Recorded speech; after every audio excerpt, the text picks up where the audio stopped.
Kembang-kembang cinta pun menggema di dada. Indah, alangkah indahnya.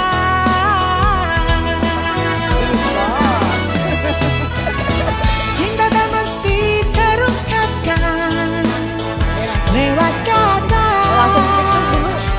rayuan pujangga. Maka itu jendela hati manusia yang mampu membiaskan cinta. Oh, indahnya dunia bila cinta bersemi di antara dua hati anak manusia. Oh, betapa agungnya cinta yang ada di dunia yang esa.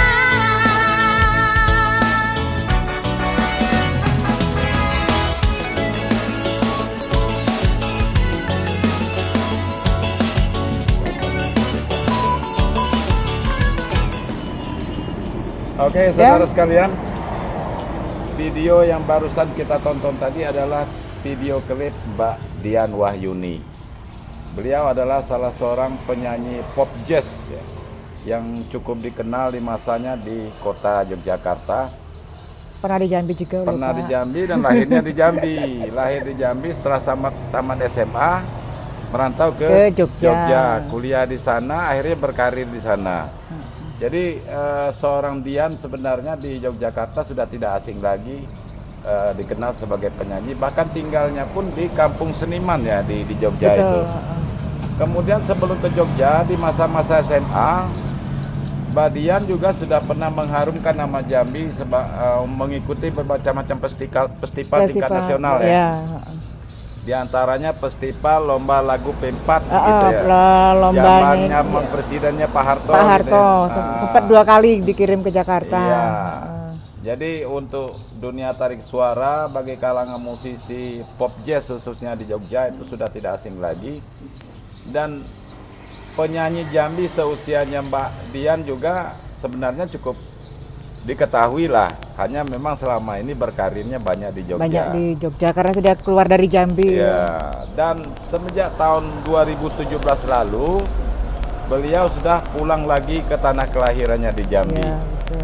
Dan hari ini tentu saja beliau tidak lagi sebagai penyanyi, tapi melakoni profesi barunya sebagai penjual es serut. Iya. Nah ini yang kisah ini yang ingin kita tanya ini, semoga kisah Mbak Dian ini bisa menginspirasi kita semua bahwa walaupun tadinya ya penuh dengan prestasi gemerlap apalah ya di dunia hiburan, tapi hari ini dia harus melakoni kehidupan ini apa adanya demi ya tentu saja mencari penghidupan, mencari penghidupan dan menghidupi keluarga, anak-anak. Dan dia memiliki 2 orang anak, saudara sekalian. Yang satu kuliah di Yogyakarta, iya, di yang UGM, di UGM. Yang satu lagi di SMA kelas 2. Oh, masih SMA ya, di Jogja juga. Betul, Pak. Dan dia hidup sendirian, sudah single parent. Ya, kita mau tanya nih Mbak Dian, kenapa pulang lagi ke Jambi? Waktu itu saya mengalami permasalahan rumah tangga, yaitu saya untuk memutuskan berpisah ya Pak ya. Pas di awal-awal setelah 3 bulan di Jambi, saya mengawali membuka restoran mini di teras rumah.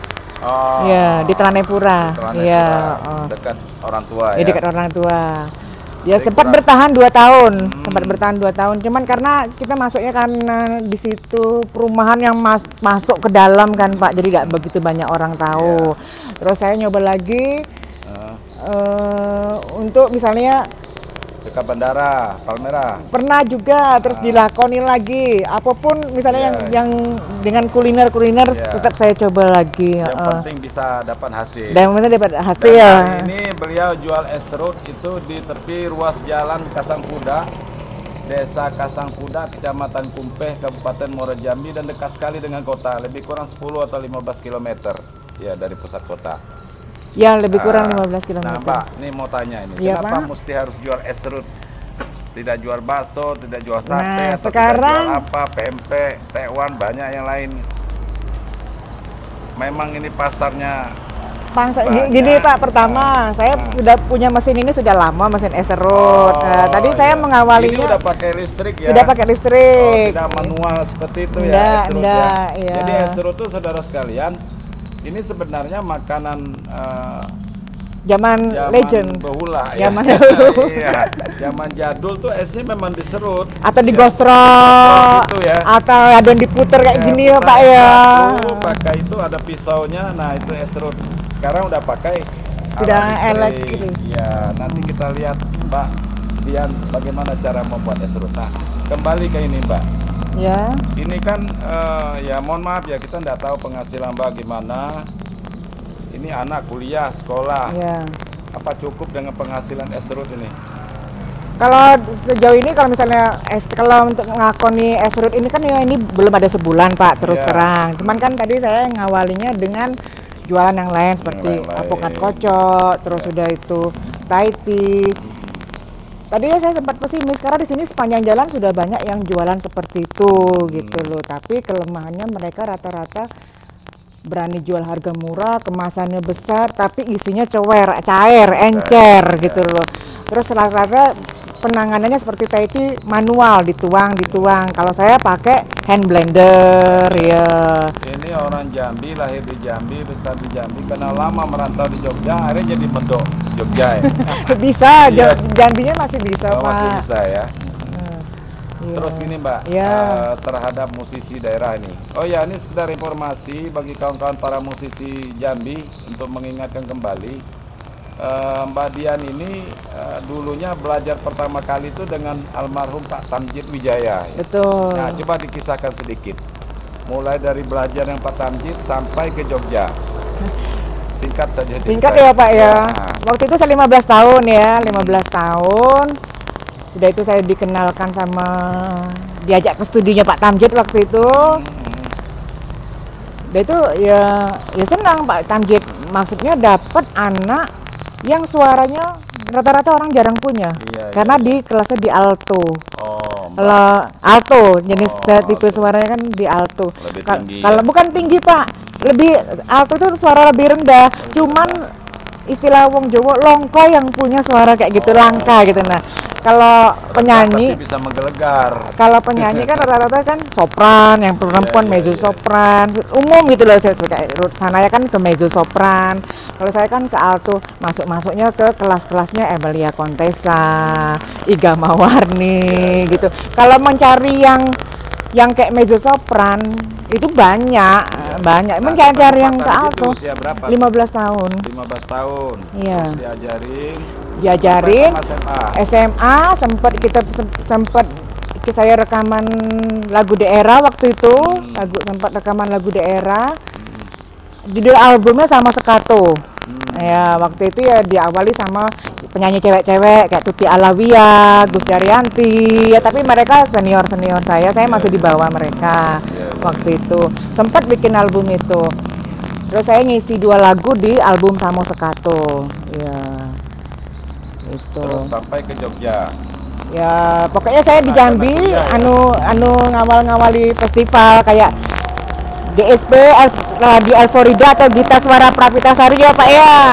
Itu saya sempat di GSP ikut 3 kali, setiap tahun saya ikut lomba sampai 3 kali. Pernah cuman sama jadi finalis. Kalau dulu di Jambi tetap dikenal namanya Dian. Iya, tempatnya di Ya, Dian. mana tahu nih para alumni sesama Mbak Dian di usianya itu masih ingat kali. Iya, kalau di Jambi ikut GSP ya sampai 3 kali finalis. Festival GSP ya, G- bukan ah. penyiar GSP ya. Bukan, Nanti ada ah. Pak Dosaril Hanan ini penyiar Jangan, GSP. jangan. GSP sampai 3 kali pernah jadi finalis, terus juara 2, juara 1 Pak waktu itu. Nah, kalau prestasi di Jogja, kita ringkas saja nih. Ya kalau di Jogja ya paling apa Pak, ngisi-ngisi acara tertentu. Tapi pernah bikin video klip?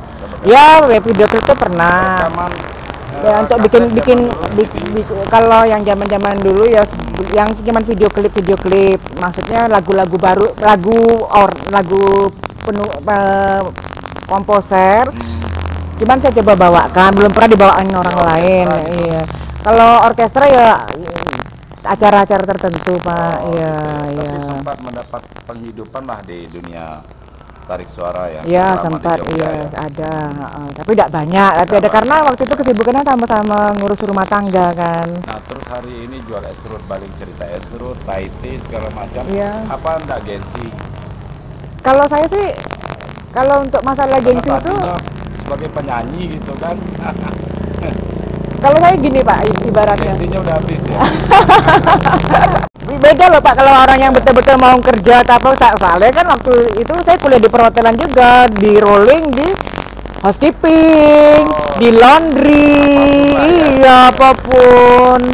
Jadi kalau misalnya kalau mungkin saya tidak punya skill yang kayak gitu, nah mungkin sampai hari ini saya tidak bisa bertahan hidup gitu loh. Prinsipnya apapun dilakoni. Apapun dilakoni, Halal. yang penting halal. Apalagi Terus yang penting kondisi sekarang ekonomi sudah sangat sulit, betul. kita milih-milih ya. Dan yang penting senang dulu sama bidang ya.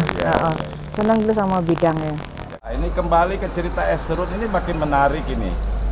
Kenapa baru sekarang timbul idenya esrut, bahkan namanya esrut Jepang, apa memang dari Jepang? Esrut Pelangi Jepang, Pelangi Pak. Jepang. Ya. Apa memang bikin namanya supaya lebih menarik gitu ya? Iya, gini. Ini segmennya untuk anak-anak ya? Betul. Jadi ide ini sebenarnya sudah ada 6 bulan yang lalu, Pak. Cuman moodnya itu belum dapat gitu loh. Maksudnya mood belum dapat untuk bikin kayak gini kan saya, apalagi kan di sini jalannya ini jalanan ini ya, jalan raya, jalan rame gitu loh. Saya harus mikirkan punya banner yang besar, terus sudah itu bisa dilihat dari kejauhan, paling enggak ada anak-anak lewat atau apa, nunjuk itu ada esrut Pelangi. Jadi saya nyiptakan kayak gini esrut Pelangi supaya itu warnanya ya, warnanya lebih cerong, gitu betul-betul menarik. menariknya. Gimana orang belum merasakan tapi sudah jatuh cinta gitu loh, sudah pengen penasaran gitu loh. Saya memang bikin kayak gitu loh. Ya baru kelakon ya belum ada sebulan ini Pak semuanya. Ini modal awalnya berapa? Tidak banyak sih Pak, karena semua alat-alat kan pakai yang zaman-zaman dulu Pak. Ya tinggal jalan. Jadi kalau saya sih mikir usaha itu ya apa sih yang bisa dipakai sekarang, jadi tidak semua harus kita beli baru lagi. Ya, apa yang bisa dimanfaatkan. Jadi untuk bikin esrut ini ya lumayan lah sambutannya, yang dari jalan akhirnya berhenti untuk beli ya. Kalau kita yakin mau berusaha. Gitu. Dan saya melihat di sini segmennya kita tidak bisa jualan yang harga-harga misalnya mahal, menyantumkan harga terserah, menyesuaikan. Jadi misalnya kita jual harga 5.000, jual harga 6.000, mereka ada satu keluarga ada 4 orang untuk anak-anak masih tetap bisa beli gitu loh pulang sekolah Pak. Oke Mbak, ini kalau sekarang misalnya ada yang nawarin job nyanyi gimana? Masih bisa, ya, masih mau? Kalau gini ya Pak ya, entah mengapa saya sudah lama memang untuk yang urusan nyanyi itu memang sudah tutup buku. Kalau tutup buku enggak, sama moodnya tuh belum dapat gitu loh. Gitu. Nah, moodnya belum dapat. Kalau misalnya ada grup vokal yang lain atau grup band yang ngajak ini gabung. Kalau penyanyi organ misalnya gitu. Kalau gabung sih enggak Pak, cuman kalau misalnya teman atau saudara punya acara itu saya masih mau. Cuman kalau saya juga masih tahun berapa lahir? Pak saya sudah tua Pak, sudah 45. Tamat SMA berapa? Tahun 96. Tamat SMA 96. Tahun 96. Berarti usianya masih 19, 20 atau 45 ya. 45 tahun ya. Iya, kan masih muda ini. Iya. Kayak gini kan enggak mungkin Pak kembali ke sekolah lagi kayak. Nah, kenapa tidak bakatnya itu dimanfaatkan lagi ya, misalnya membuat semacam kelas musik ya. Kelas musik atau apa? Anak-anak yang berbakat seperti dilakukan oleh guru-gurunya dulu Pak Tamjid. Oh, kalau itu saya belum kepikiran untuk kayak gitu ya. Supaya ilmunya bisa nular lagi. Bisa, cuman waktu itu ya saya pernah sih misalnya, cuman sepertinya saya lihat di Jambi sudah agak berkurang ya Pak ya, festival-festival nyanyi ada sih, cuman kadang saya yang enggak dengar apa-apa. Saya juga pernah nitipkan lah sama yang misalnya teman atau siapa yang punya anak yang mau belajar vokal apa-apa, saya bisa untuk bantu-bantu kayak gitu. Ya? Cuman rata-rata anak-anak mereka bukan jalurnya yang mau ya, kayak gitu gitu loh. Artinya kalau ada yang mau ngajak kerjasama seperti itu ya Mbak Dian masih siap lah. Masih siap. Walaupun waktunya tidak penuh lagi, jualan es serut juga harus tetap dijalani. Iya, demi kehidupan ini harus dijalani dengan kondisi seperti ini mau tidak mau kan. Iya. Iya. Yang penting senang dulu Pak sama Senang pekerjaan. dulu ya, happy dulu ya, Yang penting senang dulu, ya. dinikmatin. Masa lalu biarkanlah sudah berlalu ya. Dulu dipentas nih segala macam, dikenal, ditepuk tangan nih ya, dikasih apa namanya, aplaus, banyak dikasih orang ya, kasih piala, trofi segala macam penghargaan, foto dengan presiden, dengan wakil presiden, itu masa lalu. Masa lalu. Hari ini bukan berarti ini sesuatu yang rendah atau hina, malah ini lebih mulia kan, ya kan, lebih mulia menekuni ini demi untuk pendidikan anak-anak. Ya. Oke Mbak Dian, terima kasih, ini waktunya mengganggu. Terakhir nih, buat yang muda-muda, nah yang kepengin meniti karir sebagai penyanyi di tengah kondisi zaman sekarang ini, apa kira-kira resepnya? Resepnya meniti karir sebagai penyanyi ya Pak ya. Kadang kayaknya sepele ya Pak ya. Apapun itu olahraga tuh ya perlu. Oh, gitu. Nah, olahraga. Dia bukan penyanyi pun dia memang harus olahraga gitu loh. Betul. Pagi paling enggak jam 5:15 sampai jam 6 itu minimal 45 menit sampai 1 jam bersepeda atau apalah, memang harus. Karena apa? Untuk daya tahan, jangan besok misalnya mau lomba tahu-tahu tenggorokannya sakit, flu. Karena kalau kita sudah punya daya tahan, mau diantem apapun. Tapi itu kan katanya memang harus ada bakatnya. Memang harus bakat memang harus ada bakat. Gini. Bagus. Kalau warna suara itu kan orang sudah punya masing-masing ya Pak ya. Tapi kalau untuk olah vokal orang bisa diajarin. Ya, latihan vokal. Iya betul. Gitu ya. Iya kalau iya betul. Kalau olah warna suara itu orang sudah punya bakat masing-masing dari lahir. Yang punya suara sopran, yang hari ini nggak punya suara sopran, mau belajar ke sopran dia nggak bisa. Olah vokal bisa dilatih semua. Teknik vokal bisa dilatih semua. Iya. Minum air putih yang banyak. Memang betul, paling enggak ya 2,5 liter sampai 3 liter sehari 24 jam. Sekali lagi nih, kalau ada yang punya pesta ya, ngundang Mbak Dian sebagai penyanyinya, masih bersedia?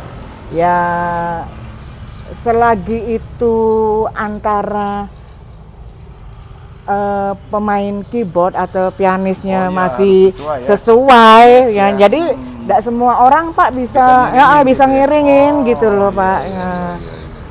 Karena semua kan harus belajar. Oh, aku kapasitasnya untuk musiknya harus penyesuaian. Tidak harus tiba-tiba. Oke Mbak Dian. Nah ini bicara Mbak Dian ini sebenarnya enak, ini tidak habis-habisnya. Kopinya. Ya, tapi karena memang kesibukan beliau, ini kita ganggu terus ini. Terima kasih atas segala perhatian Anda. Mudah-mudahan kisah kehidupan secuil yang diceritakan oleh Mbak Dian ini bisa menginspirasi kita semua. Bahwa hari ini tidak perlu ada gengsi, tidak perlu ada malu-malu, tidak perlu harus takut-takut untuk mencoba sesuatu. Apalagi dengan kerasnya kehidupan zaman sekarang, harus bergerak, harus dicoba. Iya, soal hasil itu nanti, kan gitu kan. Mau dicoba suara nyanyi nggak Pak? Iya terakhir. Ini tawaran menarik ini, supaya pemirsa kita tahu kalau tadi di videonya itu, video klipnya, ini suara aslinya. Coba, sepotong aja sepotong tuh, ya. Yang lagu yang umum-umum aja ya. Boleh 2 atau 3 bait atau apa. Di kau gemilang, malam cemerlang, bagaikan bintang timur sedang mengembang. Tak jemu-jemu mata memandang, daku namakan di kau cuita malam.